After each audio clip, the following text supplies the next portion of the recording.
Hey VC, Big Star 1000 with this week's installment of Revolutions, and I hope that everyone's well. I'm not going to bore you with some lockdown first world problems. I'm going to get stuck into the records that I've played this week, and I've got a couple of new releases to start with, and the first one is the first full-length record by Nubia Garcia, one of the main forces on the UK jazz scene, and the album's called Source. It's got a sort of very beautiful uniform artwork, although I don't know if I like this artwork. I digress. You don't play the artwork, you play the record. This is definitely a sonic evolution for Nubia Garcia. It's a fantastic record in my opinion, and it's a mixture of styles. I mean, Nubia Garcia's wheelhouse is really the sort of modal spiritual jazz, the likes of Pharoah Sanders, John Coltrane, or Joe Henderson to an extent. A sax playing revolves around that sort of sonic palette. But on this she also explores a little bit of reggae. The title track, Source, is a sort of a spiritual soul reggae kind of jam. Very, very, it just moves very surprisingly over the course of one entire side. I have to say my favorite side is side C and side D, because it gets more modal and a little bit more moody, and I find that more enjoyable than the sort of bombastic reggae title track. But not to say that I don't like the reggae title track. I really like it. I just think, to me, I just prefer side C and D. That's all. I mean, it's just a matter of personal preference. I love reggae and dub. But anyway, digressing. So very highly recommend this. This is a brand new record. Buy with confidence. And this features also Kasiki Noshi, who she's in the Seed Ensemble, I think. Kasiki Noshi, and Joe Harmon-Jones from the Ezra Collective. I made a video on the UK jazz scene if you want to know more, if you're interested, and if you've got no idea about it, I did make a video about it. The other new record that I just got this week is the brand new Mild Life record, Automatic. I have been repping Mild Life from day one on this channel, really. I think I bought their first record, Phase, the day it got released. Blind bought it on the strength of the sleeve, and I will continue buying the releases when they're as good as this one, because this is a great sort of crowd meets psych meets jazz meets pop, a little bit of disco-ish. It's funny, I'm going to say something strange, but some grooves on this remind me of sort of late 90s French touch, like Air or Cassius or those kinds of bands from the late 90s in France, and so that's kind of cool, because I dig that too. Very melodic, very memorable. The average track length is about 6 minutes, and I know what people are going to say. It's never going to be as good as Phase. Even I thought that before buying it, but them being such a force in Melbourne, on the jazz scene in Melbourne, well, they're not jazz bands, but like on the scene in Melbourne, being such a great live act, and they can't tour at the moment, obviously, because of this stupid virus, then the next best thing is to buy their records, to support them, and I think they've done a great job. They haven't been lazy. They've tried to expand on their sound, and I think it's very commendable. The record I was playing just before making this video is in the same sonic wheelhouse as Mild Life. It's Lucas Arruda, Somebody. You could be fooled into thinking this is a vintage Brazilian record, but it is actually a modern one.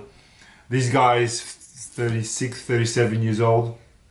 And he's like the bastard child of Roy Ayers and Flora Purim, if to give you sort of a sonic point of reference. The band that is most, you can most compare this to is probably Azimuth, the Brazilian jazz funk outfit.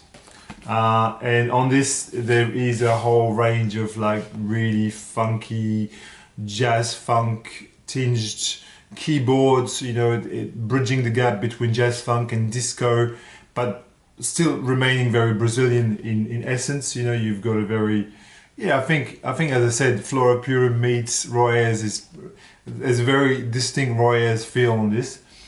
This came out on Favorite Record, which is a French label, and features the great Florent Pellissier, who is like one of the main forces on the French jazz scene, and also appears on another release from Favorite Records from last year, Aldorande, which is sonically very similar to this, interesting enough. This is from 2013. I highly recommend this. It's just a superb jazz funk, but Brazilian teen jazz funk. If you like Azimuth, you'll like this. This is fantastic. Continuing with a touchstone of post-rock, Papa M, live from a shark cage. Papa M is Dave Pajo, formerly of Slint, the Louisville, Kentucky band, with their absolutely essential Spiderland second album, and Dave Pajo then went on and recorded under several aliases, Aerial M, Papa M, and this one I think is his finest solo record. Some beautiful ambient soundscapes, very expansive. It's a double LP, and you've got songs like I am not lonely with cricket, which is like this, like 12 or 13 minutes of atmospheric guitar. Very highly recommended if you want to get into post rock. I'm talking about Tortoise, the Sea and Cake, Mogwai, Slint. This should be in your collection. That's all I'm going to say. Over the past year, I dedicated myself to revisiting the 2000 Radiohead albums that I neglected on release because of the apex of, OK Computer and Kid A. Then what came after seemed to be a bit sort of underwhelming. But au contraire, this is absolutely essential. I think, in my opinion, is the underappreciated gem in Radiohead's discography. Really, truly is the overlooked buried treasure in Radiohead's discography. Hail to the Thief from 2003, which I got at the time on CD, and I subsequently bought, I don't know, maybe 9 years ago, and sort of sat on my shelf and got occasionally played, but I must say very rarely. And in the past year I've played this a ton, and I've become really familiar with it to the point where I really absolutely love it, and it's come to be my sort of go-to Radiohead album, that and In Rainbows, full of really amazing tracks. Myxomatosis, The Gloaming, 2 + 2 = 5, and the amazing masterful There, which could be the best Radiohead track, full stop. If you have Hail to the Thief and you haven't played it a ton, I urge you, it's really worth it. Another essential UK band, I try to make segues, they're not very successful at times, but the Cocteau Twins. This is the Pink Opaque which is a collection of EPs and singles. Now, the Cocteau Twins band from Scotland, formed in the sort of early 80s by Robin Guthrie and the ethereal, otherworldly Liz Fraser with an angelic voice and a nonsensical lyrics. And one of the most idiosyncratic bands to ever, record music.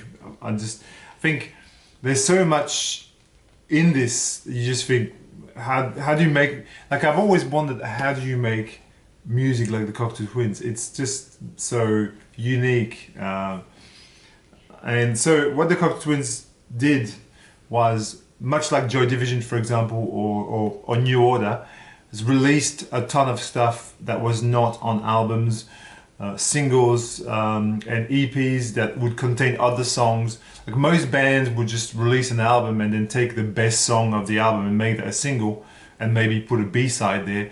But the Cocteau Twins refused to do that. They rather released albums and then released other singles, which is great because you get all this material. And this contains some of their best sort of non-album tracks, like Wax and Wane and Pearly, Dewdrops Dew, Akegini, Musette and Drums. It's got Lorelei, which is on Treasure, which incidentally, Lorelei was one of our wedding songs.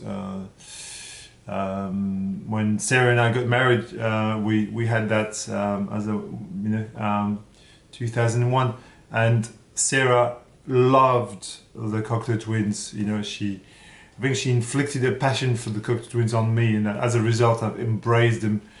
I always think of her when the Cocteau Twins are playing, because she was so attached to the band. So the Pink Opaque is an essential collection of singles, basically, from one female singer to another. This is Maki Asakawa. She was a Japanese blues, jazz, soul singer who existed mostly in the 70s.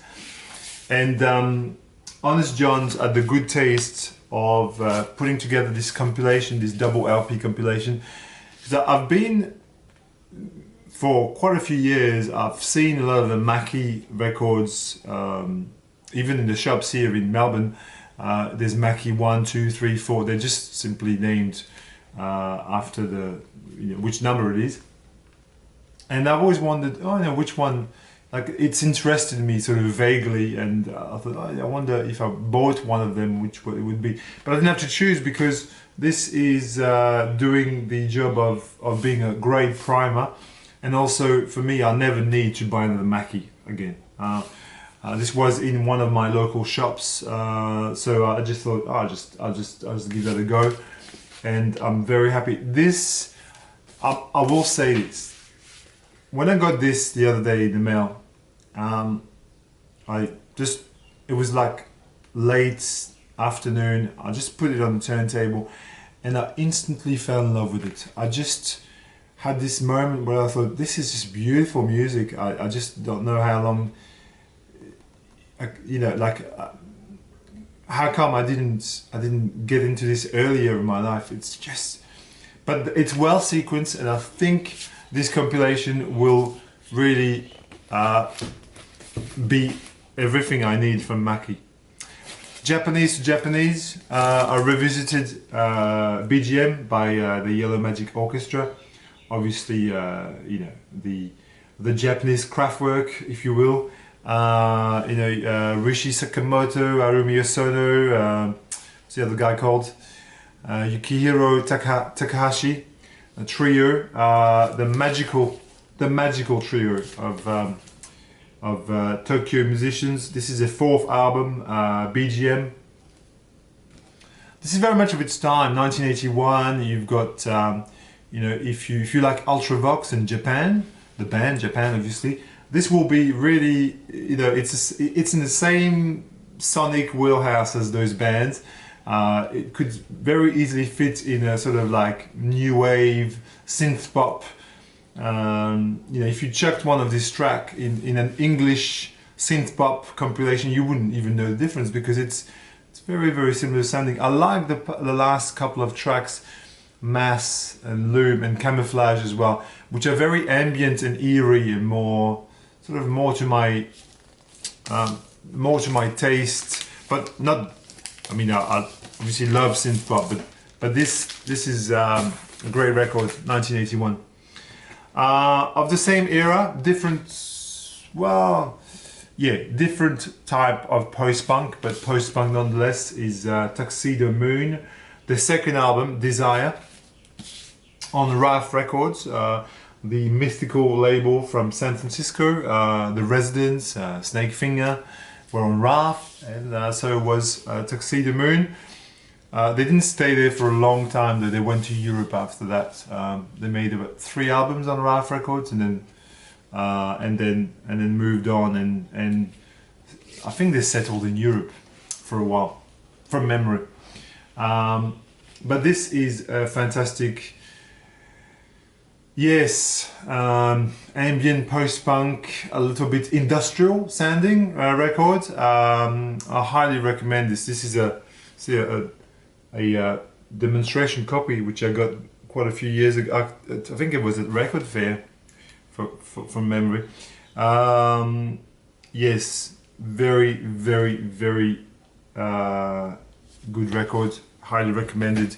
If you like this kind of, almost post-punk industrial sound, like if you like Cabaret Voltaire, for example, it's a good reference point for you. Last week I was talking about my my rediscovery of ambient Eno, and I continued this week and I play music for films. It's nothing much to see there, is there? It's a great collection of like largely ambient tracks. Came out in I don't know, in between 75 and 70. This was recorded between 75 and 78. Yes, so you get the same. You're in the same sort of boat as like the ambient release. Another ambient release that I've been playing quite a bit, and this one is not ambient, it's ambient techno rather, or dub techno, is this great album by the Future Sound of London, which I've got on CD, but I think I'm glad I've got it on CD because it's double CD, and I don't think, like on vinyl you would probably need 4 of these, and I don't think I would have the patience for it. On CD it's great because it just flows really, really nicely. Life Forms came out in 1994, and I think it's just like a sprawling masterpiece. You could, like I was the other day. I was cooking and I put this on, and it just took me on a kind of a journey. It just made it all the more enjoyable. I have quite a few of these records by the Future Sound of London, but I think this is going to be my favorite one. Just a great ambient techno, dub techno record. I don't know what else I can say about it. I'll continue with a bit of more electronic, and I'm in love with Fortet. I have been in love with Fortet for many years, but this is an album that I've been playing more often recently. This is called Morning Evening, and it's 2 tracks basically, and it's all done on Ableton, and it's just him on his computer, just mixing a few sort of texture. Like the textures are really, really interesting. He put a lot of Indian Bollywood style vocals on this, and you've got this kind of like, ambient techno micro house meets Bollywood, and I really love this. Especially side 1, Morning, which is this kind of Indian chanting meets house music, I urge you to take a listen to this. This was recorded in February 2015, so I really recommend this. Here is an Australian obscurity. It's a soundtrack for an exploitation movie, The Chain Reaction. I've never seen the movie, but you can see it's like coronavirus almost. See, it's a movie about COVID-19. Not really, but the soundtrack was written by Andrew Thomas Wilson. I don't know if it's the guy in the middle there. I've got no idea. It could be, and is like an electronic score, much like Evangelist electronic score. Really like this one. This was a record that I picked up at a record fair a few years ago. The seller said, "Oh, have you, do you have this?" It was kind of cheaply priced at the time, and I don't regret having bought it. An original pressing from, when did this come out? 1980. 1980. There you go. The Chain Reaction. I'm going to continue with a French obscurity which was re-released, I think this year or last year. The band's called Nef, and the album is called Mais alors, C'est à l'envers.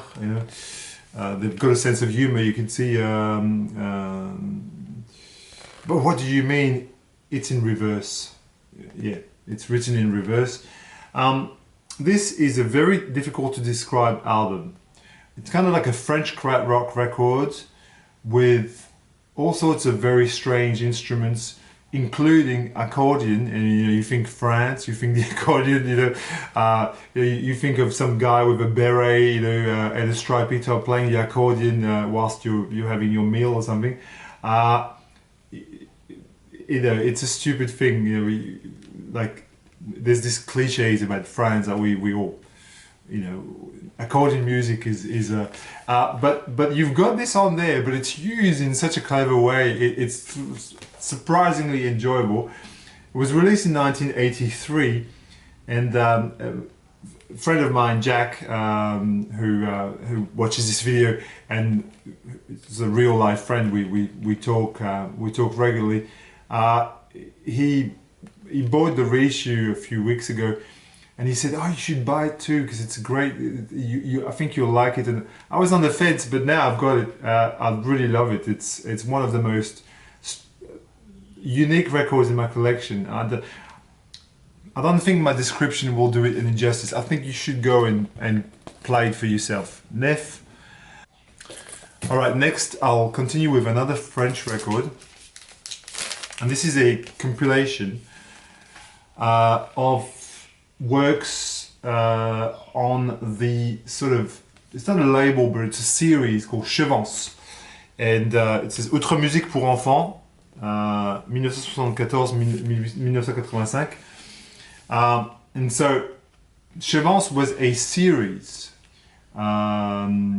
published by the label Chant du Monde, which is, if you're into French music, you'll know Chant du Monde, and I think later Sarava.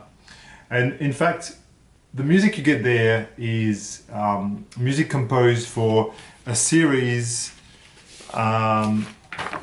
for children. Okay, children. It was really children music, right? And you've got these are some of the sleeves of the things that they released, and they were all sort of EPs, and it was like a musical lab of sorts, like if you think of the BBC workshop or these kinds of, 70s free-spirited musical experiments. This is like a Sarava for children. And the people who worked on there would, I think the biggest name here is Steve Waring. The other people were they're not named, they're not big names. They sort of try to mix avant folk and experimental sounds and a bit of jazz there, and to come to a sort of a Sarava for children. You know, imagine Brigitte Fontaine or people like the Art Ensemble of Chicago just suddenly made music for kids. This is what you get, and I think you should go listen to it yourself if you're interested. This was reissued recently by Born Bad Records, and I just picked up.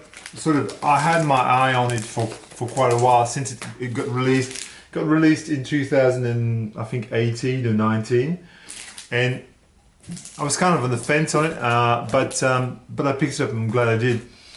A couple of keyboards records. The first one is Mamane Sani et son orgue, musique électronique du Niger. So Mamane Sani was a musician from Niger in Africa, and you know, these records were only ever released on tape at the time, and Sahel Sounds decided to release them.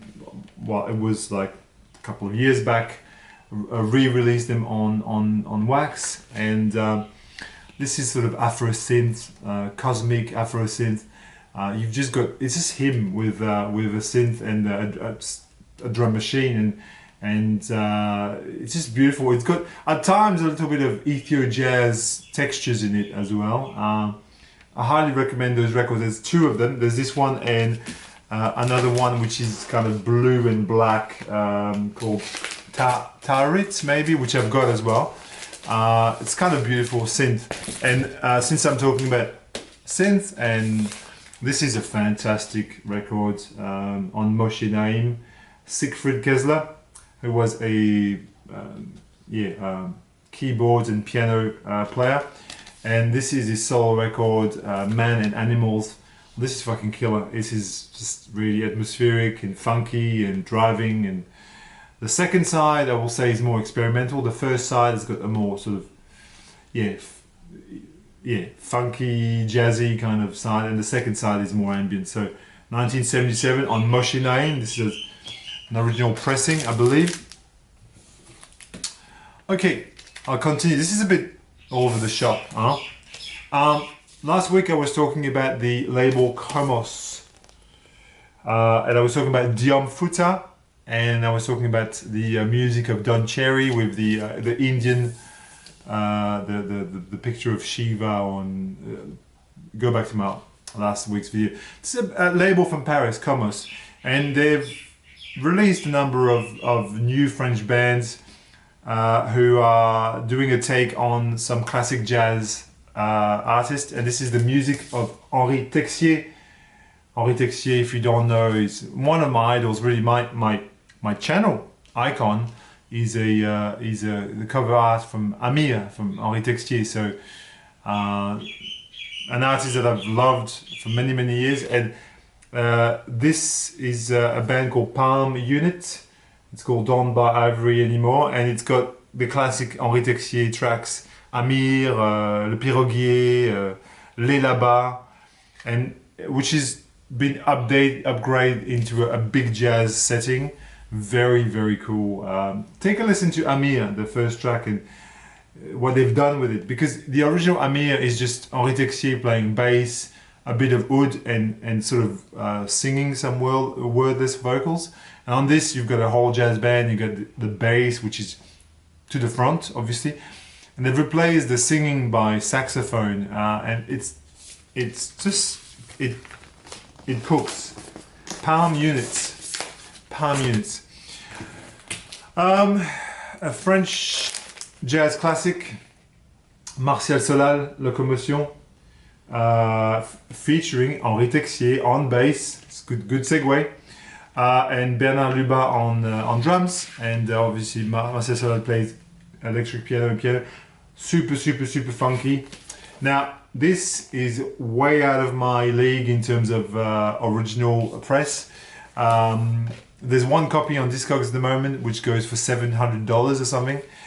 This was reissued for Record Store Day in France earlier this year, and only costs about 20 euros.